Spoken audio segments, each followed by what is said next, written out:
Hi there, good noon, and welcome back to our session where we sit down and practice some questions together to move another step closer to our goal. And that goal is to get a great percentile in the CAT exam. And in fact, I don't even like using great, I want to be more specific. What is the percentile that you are targeting? Let me know in the comment box and I will see if we need some adjustment there. Okay, so I welcome you to BYJU'S exam prep channel dedicated to your success as an MBA aspirant. If you are new to this channel, do consider subscribing us. We bring in a lot of high quality practice and knowledge sessions to you on this particular channel every day. In fact, once I am done today, you'd actually be with Naveen sir for yet another session. And that is why pressing that bell icon is very important. So I'm Vikrant. I am your personal coach for all things related to English and communication. And I have some answers streaming in. Vivek T, Sonali, Ishank, Nishant, hello, good afternoon. Ishank says 99 percentile plus. Prakhar, 95 plus. Okay, Prakhar, why not 99 plus? I mean, seriously, can we calibrate our preparation? Come to think of it, no? Can I say that, okay, if I study for 4 hours, 12 minutes a day, I will get a 95 percentile. But at 5 hours and 6 minutes, I'm going to get a 99 percentile. See, you know it, I know it. We need to go ahead and give it our all. We need to ensure that we compete with ourselves every day. And if you have time, discretionary time that you decide what to do, that time should go towards your CAT preparation. That time should go towards helping you fix an area, fix an aspect that will lead to another couple of questions getting right in the next mock, right? That's how we inch forward. So in fact, I'd say why even 99 percentile, dude? Why not 100%, 100 percentile? Why not number one?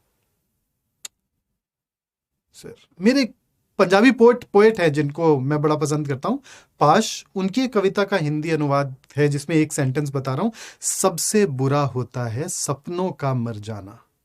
See, the biggest tragedy is that we at times forget to dream and dream big. So dream big and then try and see if you can hold yourself accountable for a life that is consistent with that dream of yours. I am very sure if you do that, forget 99 percentile, even 100 percentile is a distinct possibility, right? So before I proceed further, you know that all the four of us are going to be in this studio together at 3 p.m. where you can ask us anything. Although I would prefer that anything is related to the CAT, but then whatever you fancy, go ahead, ask it. And as long as it is something that can help you move closer to your goals, we definitely answer it all together. So I'll see you at 3 as well. So let's get ready for our challenge for the day. So the first 5 questions are based on an RC passage. And as usual, once you are done reading the passage, or at least the part of the passage which is on the screen, let me know and I can take you over to the next slide. There you go. So take a deep breath and here it is.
Hi Shraddha, are you through with this particular part of the passage?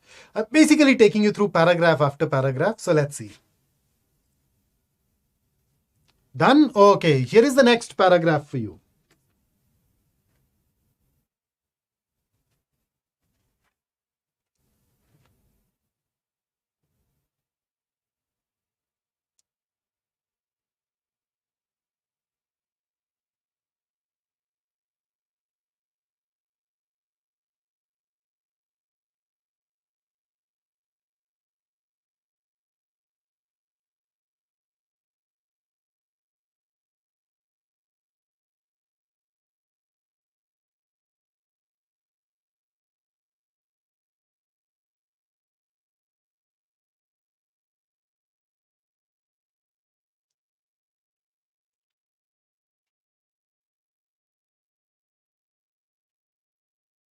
Hi Shiv Shankar.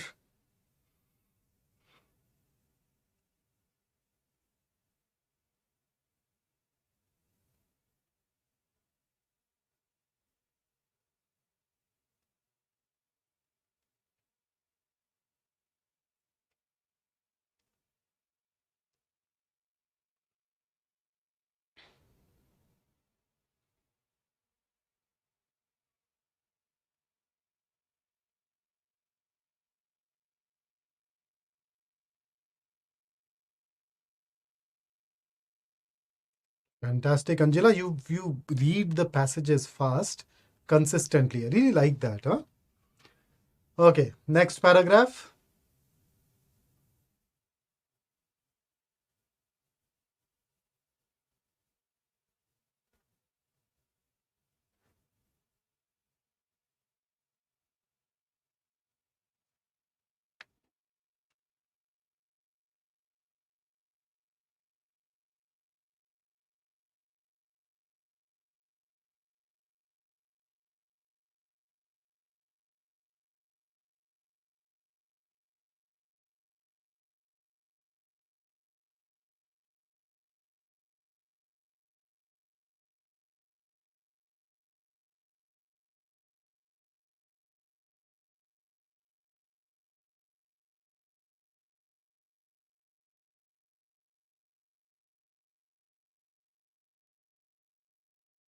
Okay, here you go. The next one.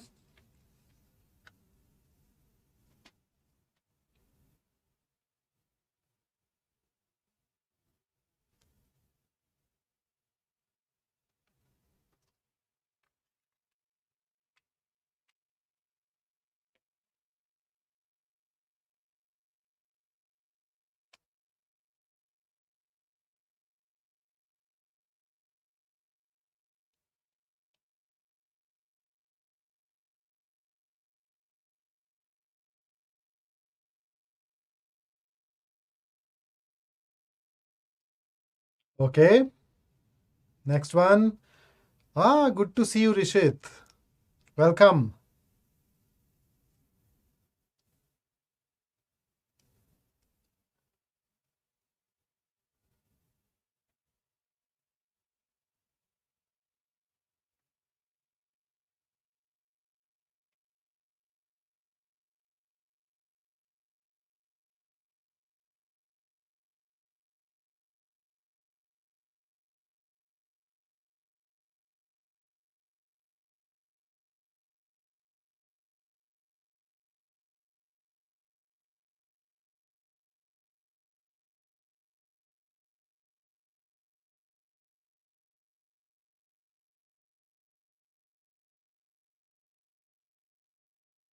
Are we done? Okay. So, until a few years ago, I think I would have struggled to explain what is meant by these lines. No more the case. Now, a lot of you have gone through these Marvel movies that talk about the multiverse, right? So, the Aztecs kind of invented that idea centuries ago. Okay, so with that, let us get into the last part.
Okay, fabulous. So here is our first question based on the passage.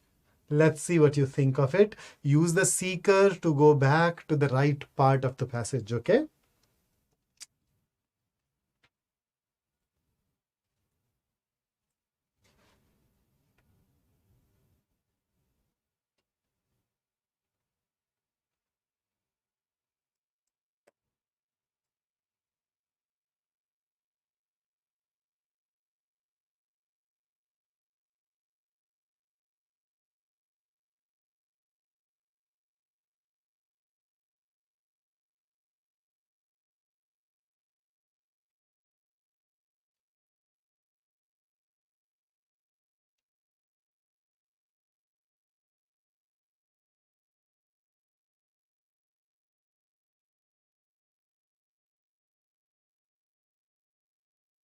Okay, so this is one of those comprehension based questions where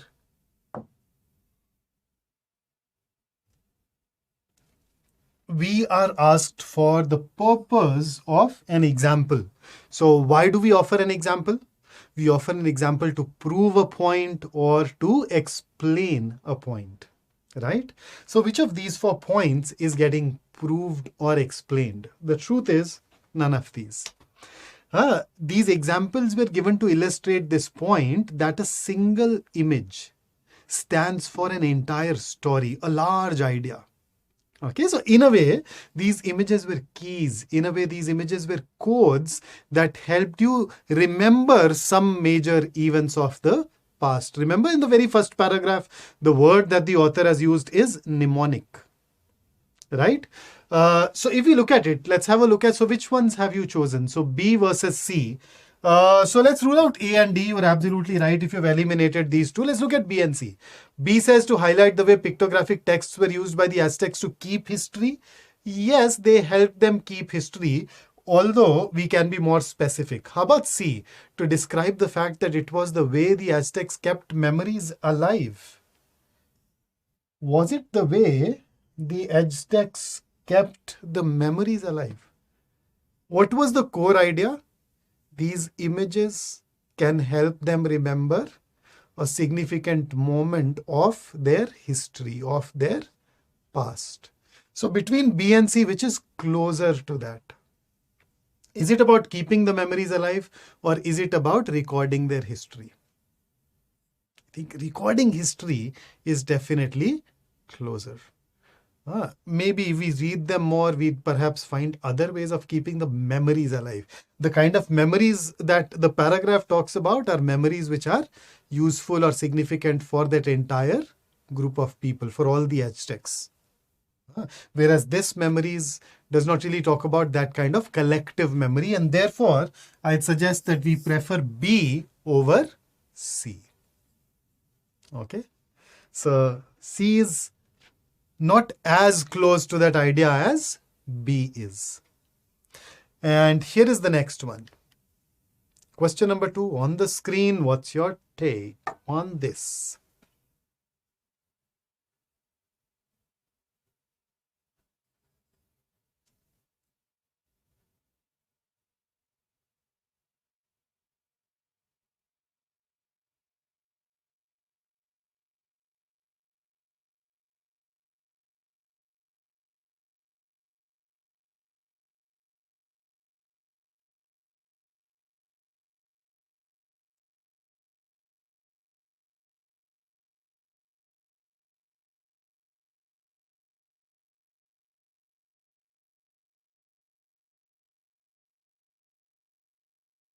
C, A.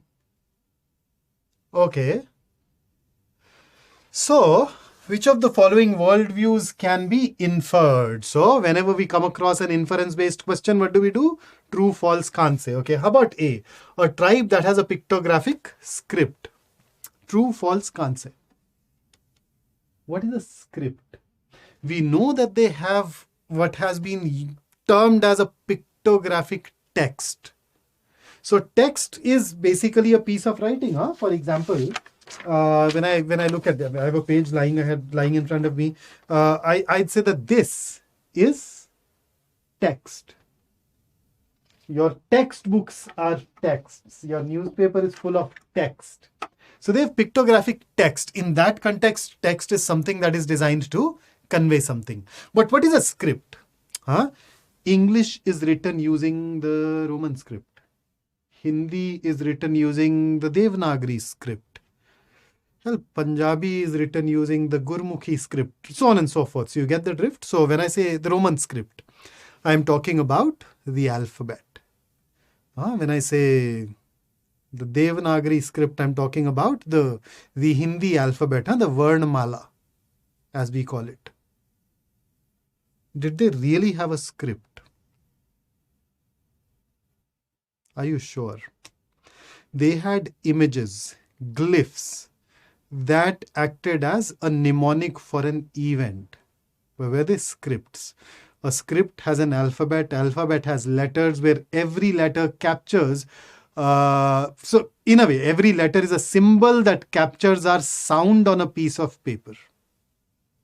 So they had images as mnemonics. They had images that communicated a text.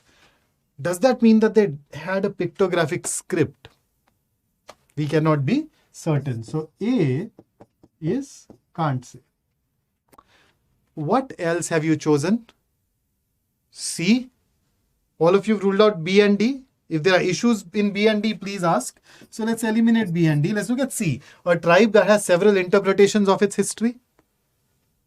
Remember the second last paragraph where I talked about Aztecs had something like a multiverse, where they had their own interpretations. They acted like directors in their stories. So they had several interpretations of their history. Absolutely. From that, this can be labeled as true. And because C is true and A is can't say, it is obvious that we go ahead and choose C as our answer over A. Right? So let's be a little more rigorous when it comes to inferences. Okay, next one. Question number 3 on your screen. Give me your pick.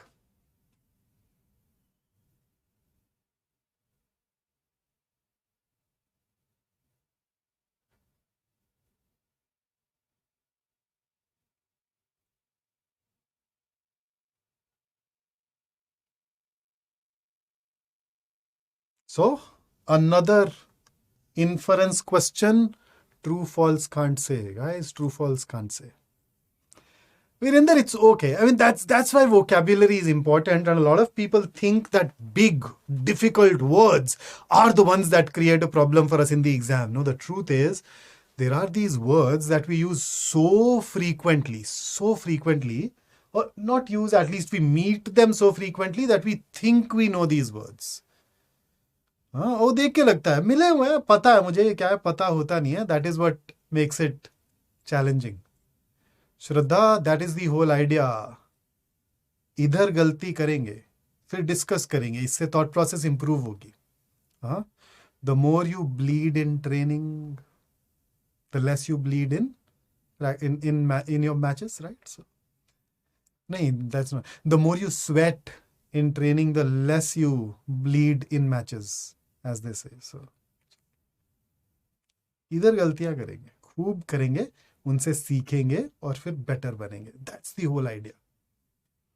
Okay, so B. So I have one answer. It says B. What else? So प्रखर के अलावा कहाँ गए भाई बाकी लोगों के? Divij thinks it is C. Okay, B versus C so far. So let's look at B.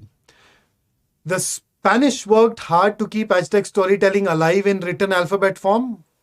Spaniards taught them to write.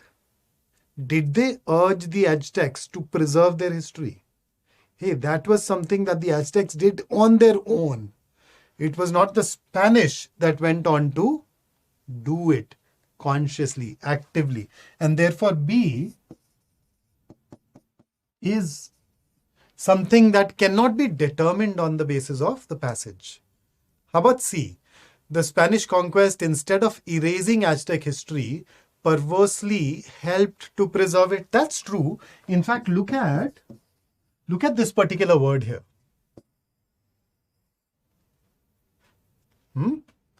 So counterintuitively, now you would normally think that if a people are conquered by another set of another people, then their history will be erased.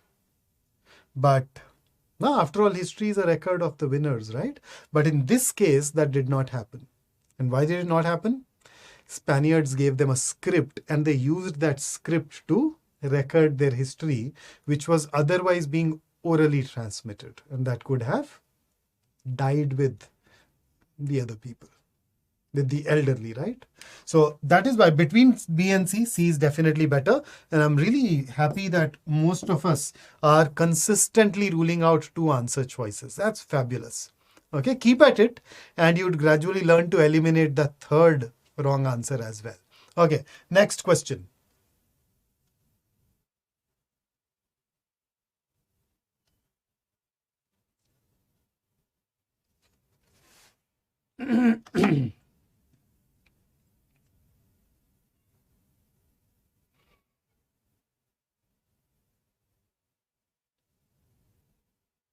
So here's a hint for you. When I attempt a tone-based question, I arrange all the answer choices in a sequence of negative to positive in my mind. Why? It is easier for me to think of whether the author is negative, positive, or neutral. So in this particular case, when we talk about the author's attitude towards Aztec keeping the history, the attitude is negative, neutral, or positive. That's something that we know, right? So can I say it is positive? Let us look at these words. Skepticism, negative. Incredulity, negative. In case you do not know the word, skepticism is you have your doubts, you have your concerns. Okay. Then incredulity. Incredulity is where you don't believe something, you don't trust something. So, we have this word called incredible. Incredible is, oh, unbelievably true. A feat so amazing that people would struggle to believe it that it happened. But it is true. It's just that it's so unbelievable. Whereas incredulity simply means unbelievable. Nobody is going to believe it. Right? So that's negative. Neutrality, as you can see, is neutral. Admiration is positive. So the only positive option that you have is option D. So let's go ahead and do that. Nishant, it's not surprise. Surprise is incredible. Any way in which you can go back to the passage, which we are on YouTube, you have that seeker that allows you to refer to any part, right? So let's use that. I know it is counterintuitive, or at least I shouldn't say counterintuitive. I know it is not intuitive, but once you start doing it, after a few sessions, you get a hang of it. Okay, so every medium has its own limitations and a lot of advantages. So let's just make do with that. And here is the last question based on the passage. This is one of your pure comprehension based questions that is based on sort of an overview of the passage. Yes, Divij, happens. है ना, हनुमान जी को भी याद करवाना पड़ा था ना, you can fly. So now that you know, I'm sure you'd go ahead and do something equally stellar.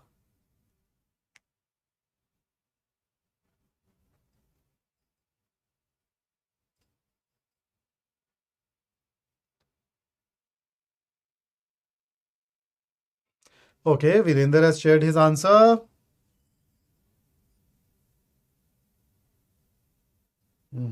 So as Anjula, Shraddha, Ishank, Vinayak, Kahil Ramani. Oh, nice. Okay, but then I think all of you have gotten it right. D it is. That saves me that saves me the trouble of going ahead and discussing all of these answers. So pat on your back for getting this one right for sure. So fifth it is. And now let us have two questions that focus on what? So here are the directions for you. Which question are we going to cover?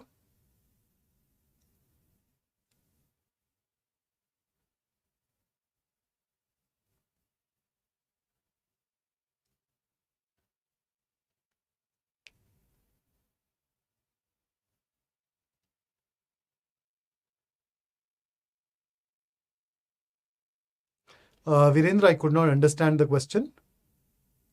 Alphabet forms as in? Okay, so these two questions are going to be what? Paragraph odd one out questions. So here is the first one for you. Question number 6 on your screen, slightly lengthy. Take your time and then share it with me.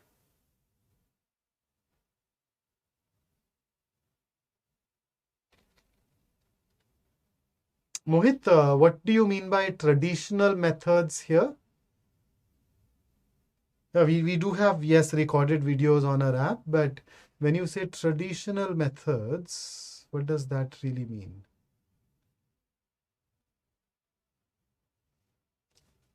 Oh, Divij, I think, okay, maybe. Since everybody got it right, I did not really get into that, but Ishank, it's the odd one out, okay? Not a parajumble. You're not supposed to arrange these 5 in a sequence. You're supposed to figure out the one that does not belong to this paragraph.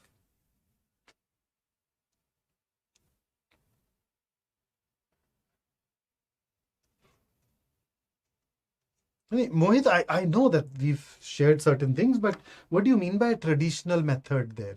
Can you just jog my memory and share the take on traditional method?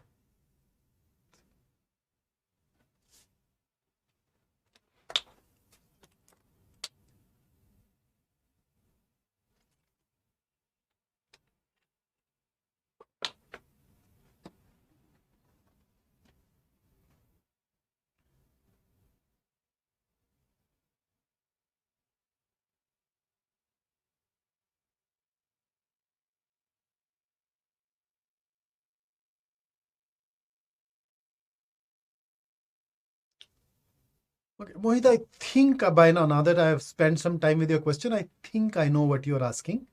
Let's look at it once we have discussed this question. I think let's just solve this question. Once we are done with this, let's dive in.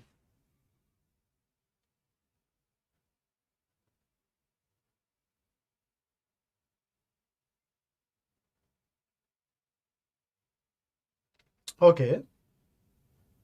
So one of the, okay, my first instinct while solving these questions is to read all the sentences and try to come up with some sort of a theme. Right? Now, if you look at all of these sentences, you realize that 4 of these are talking about children and their use of technology. 2, on the other hand, gets into true, as the enthusiastic proponents of new tech argue, there are now learning packages available for a whole range of subjects which individuals are capable of working through at their own speed and at times that suit them. Not talking about children, not giving you a disadvantage, whereas the rest of them are focusing on the use of internet by children to learn something and the problems with that. And since we have this confusion, some of us, between 1 and 2, focus on this. Think of it as a parajumble and you notice that this obsession connects itself with some other sentence here, and that is sentence number 3. And that is why the correct answer here is sentence 2. And now to answer the question that was asked by Mohit. Mohit said, how should we attempt the passage? I'm assuming this is a question that some of you may also have. So I'll tell you what a regular conventional way of attempting a passage is. You read the passage to generate an overview. Let me reiterate. Now, when I say you read the passage for an overview, what does it mean? Number 1, you are supposed to read it fast. Number 2, you're not supposed to read it for all the details. Number 3, you're supposed to read it only to get a bird's eye view of the entire passage. So at the end of that reading, you should know the subject matter, you should know the purpose of the author, you should know the key opinion, if any, that is shared by the author of that paragraph with you. And along with that, you should have this rough understanding of the key idea of every paragraph. Okay, so that is what we are after. And you are supposed to do it all in under 2 minutes, given the kind of passages that we encounter nowadays. So you typically have what, around 500 word passages? right? So in the last couple of years, the passages have been 487 words to around 520 words, give or take. So 500 words, give or take 5%, basically, right? So that kind of a passage ideally should be read in under 2 minutes. Okay, that'd be amazing. If you can do that in even less, 1.5 minutes, a minute, fabulous. Okay, here is the next odd one out for you. I'll just write it here so that those of you who are joining in now would at least know. So this is a paragraph, odd one out question.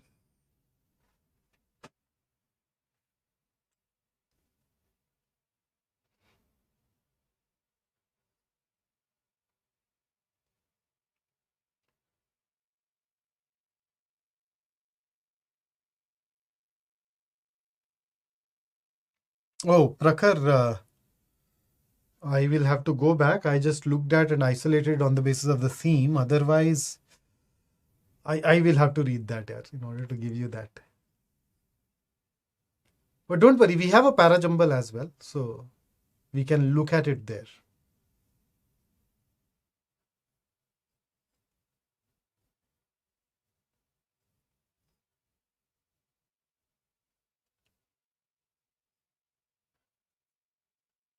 Okay.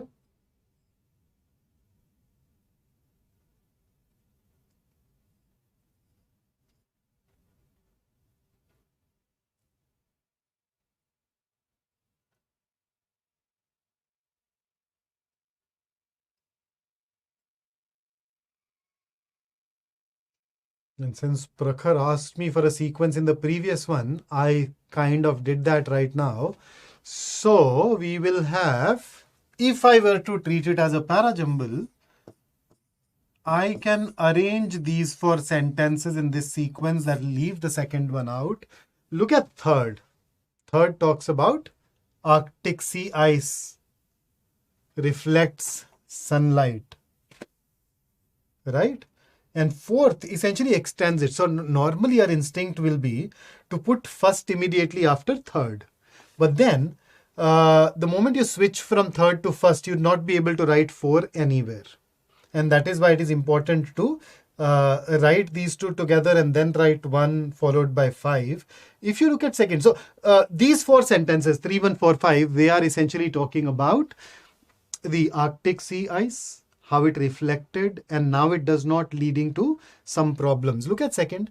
As planet warming greenhouse gas emissions continue to rise, some have been driven to explore desperate measures.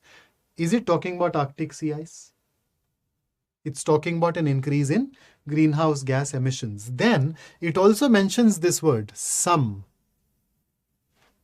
Which people or entity or species is being talked about with the help of this some? And what are these desperate measures? Does not connect with anything else in this paragraph, and that is why 2 is the odd one out. And here comes your next question. 4 sentences, arrange them. So what do we call it? Parajumbles. These are the directions that you get in the exam. And here is the question on your screen.